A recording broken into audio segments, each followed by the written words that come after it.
This isn't just a viral snack, it's a business phenomenon. The world's gone mad for Dubai's fixed dessert chocolatier, the brand behind the chocolate bar called Can't Get Nafa of it. From London to Sydney to TikTok feeds everywhere, people are paying up to $40 for a single bar. Limited drops, viral reactions, sold out in minutes. And underneath the hype, there's a powerful pricing strategy that's turning sugar and pistachios into millions of dollars. So who's really profiting? And how did a snack bar create a global supply shock? Before we unwrap this one, don't forget to like, subscribe, and comment if you've seen this chocolate on your feed. Let's break it down. This chocolate is more than a treat. It's built like a luxury product, rich pistachio filling. A drizzle of gold branding so sharp, it could sit next to a Rolex in duty-free. And that's exactly what happened. Dubai Duty Free sold 1.2 million units of this chocolate in under 6 months, at $18 to $40 a bar depending on region. That's upwards of $22 million in retail sales. Fixed Dessert Chocolatier isn't a decades-old multinational. It's a UAE-based startup founded by Latifa Al Ghurg, with a smart, emotion-first product design and even smarter launch strategy. They didn't start with retail chains. They started with TikTok. Influencers like Maria Vehera posted taste tests. "This is the best chocolate I've ever had," she said. And just like that, the demand engine lit up. Orders hit 100 per minute at peak. Delivery services crashed. Stores sold out in hours. In the UK, resellers listed bars on eBay for up to £50 each. And here's where it gets crazy. The core ingredient of this viral chocolate is pistachio, a nut already considered premium. But global demand, especially from the Fix craze, drove prices up by nearly 35% over 6 months. That's not just retail frenzy, that's a commodity shift. The chocolate was so profitable and so viral that other retailers jumped on the trend. Supermarkets like Lidl, Aldi, and Waitrose launched inspired by Dubai bars. Some used similar packaging. Others mimicked the pistachio profile. But none hit the margins Fix achieved. Because while everyone else was copying the flavor, Fix was selling a feeling. A bar of Fix chocolate isn't just dessert, it's status, it's novelty. It's, "I got one before it sold out," and Fix knew that. They limited drops, they worked with regional creators, they embedded scarcity into the model. Let's talk numbers again.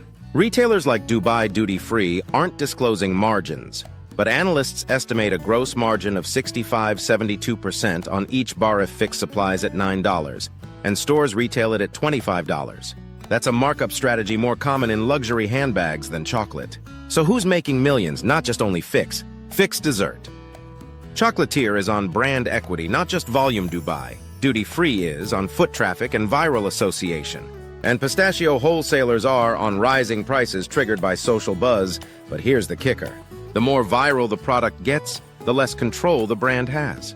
German courts recently banned a Turkish copycat company from selling a Fix-like bar due to design infringement. But legal enforcement is slow, and every TikTok that mentions Dubai chocolate makes the market hungrier for more. Real or knockoff. Even Fix's own brand might suffer from overexposure the same way cronut shops faded, or Starbucks' seasonal drinks lost mystique. Viral food can burn hot and fast. That's why Fix is pivoting. They're expanding beyond one SKU, launching new flavors, exploring direct-to-consumer boxes, even eyeing licensing deals in Asia. Because once you build a billion viral brand, the next challenge is staying relevant after the first sugar rush fades. So next time you see that glossy green bar on your feed, remember, this isn't just chocolate, it's one of the most profitable social food launches in recent memory. Built on scarcity, fueled by TikTok, paid for with pistachios. And someone is counting every dollar behind the scenes. To understand how a single snack could affect global supply chains, you have to look past the influencers and into the factories. Pistachios, the creamy green nut at the heart of Fix chocolate, are not just rare, they're geopolitical. The world's leading pistachio producers are the United States and Iran. And for years, price shifts were driven by climate, sanctions, and export policy. But now, TikTok. After the Fix chocolate craze exploded, European importers saw a 45% spike in pistachio bulk order requests. That's not retail. That's wholesale buyers reacting to consumer-side trends. Suddenly, pistachio cream, pistachio baklava, pistachio gelato all went trending. The demand wasn't just for Fix. It was for pistachio anything. And the problem? Pistachios are expensive to grow. They require years of cultivation, consistent heat, and careful irrigation. You can't double your harvest in 3 months. so supply lagged. Prices climbed, and here's where the money started pouring in, from directions you wouldn't expect.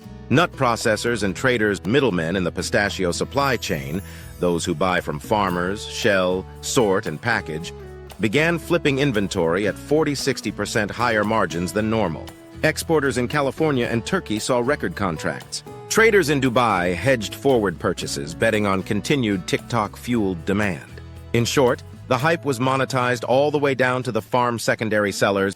While Fix worked to restock, resellers went full black market. eBay listings hit £50 per bar. WhatsApp groups shared backdoor inventory tips. Airport staff in Dubai were reportedly reserving bars for VIP clients. Chocolate is clout, but unlike sneakers or luxury bags, food has a shelf life. And the faster people bought, the harder it was for Fix to maintain quality and brand integrity. This led to inconsistencies. Reviewers started posting side-by-side comparisons of bars from different regions. Some looked rich, others looked rushed. A brand built on sensation was now facing its biggest test: scale. Let's talk about the retail response across Europe and Australia. Retailers launched knockoff bars, some legal, some legally risky. Aldi's Pista Deluxe, Lidl's Gold Green, and Waitrose's Dubai Dream all played on the same format. Pistachio filling, luxury-esque packaging, price point between $3 $10. The race to the bottom began, and that's when Fix changed its game. They stopped chasing volume. They started raising the bar, literally.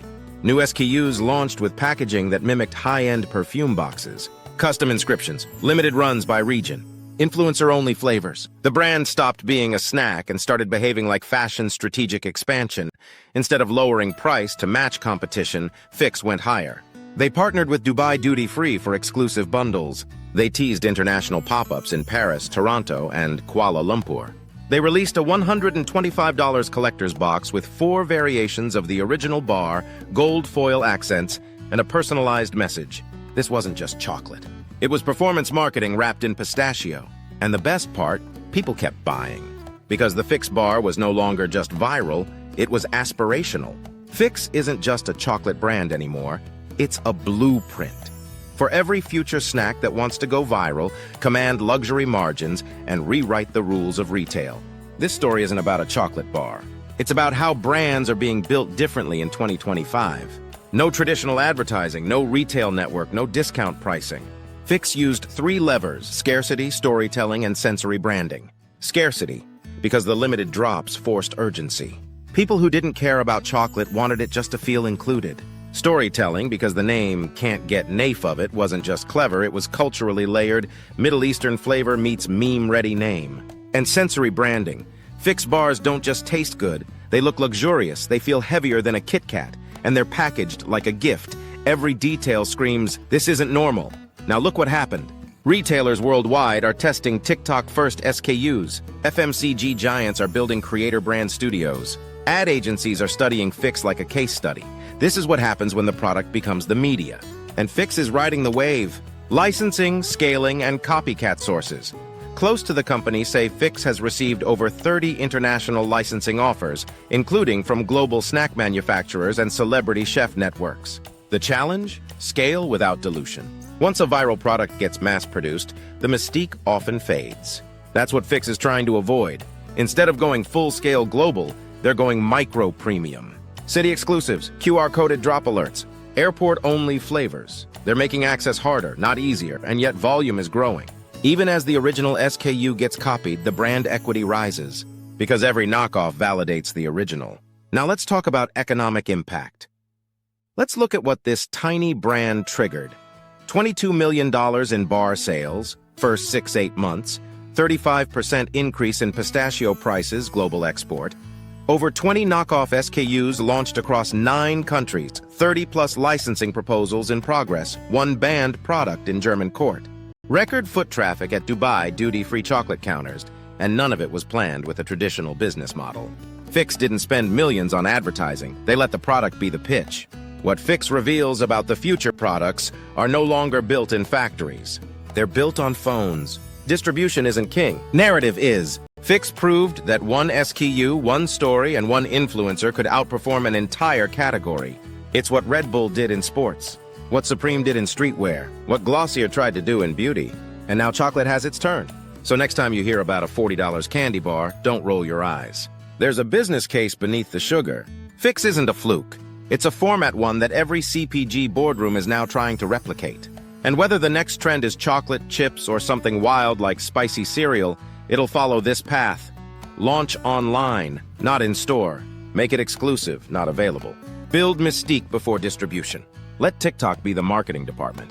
Sell feeling first, flavor second, Fix just did it first and best. If you've read this far, you're the kind of viewer we're building this channel for. Drop a comment with your take. Is this genius branding or just viral sugar hype?